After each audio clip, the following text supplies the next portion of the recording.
আজকে ছিল জামাই ষষ্ঠী। জামাই ষষ্ঠী কার? আমার বরের। সেজেছি কে? আমি আর আমার ছেলে। তো বর তো নর্মাল প্যান্ট জামা পরেই বেরিয়ে পড়েছিল। প্রথমে সকালে একবার দিয়ে এলো, আর তারপর দুপুরে আবার খেতে গেছিলো। মা অনেক করে বলাতে তাও সকালে একটু ফল মিষ্টি খেয়েছে।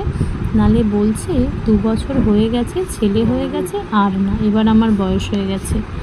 কি আর বলি, মাঝে মাঝে মনে হয় বরটা যেন আমার কেমন একটা। তো যাই হোক, আজকের মেনুতে ছিল ভেটকি মাছের পাতুরি, মাটন, ভাত, 5 রকম ভাজা, সবজি দিয়ে মুগের ডাল, আর চাটনি, পাঁপড়, মিষ্টি, দই, ফল, মিষ্টি, এই সমস্ত কিছুই ছিল। তো যাই হোক, খাওয়া দাওয়ার পর তো বর খুব খুশি, রান্না সব খুব ভালো হয়েছে। মাটনটা করেছিল আমার বাপি, আর বাপির হাতের মাটনটাই তো খেতে চেয়েছিল। তো দেখো ওর রিয়াকশান কীরকম দিচ্ছে খাওয়া দাওয়ার পরে। সবাই অনেকটা ভালো থেকো, গুড নাইট।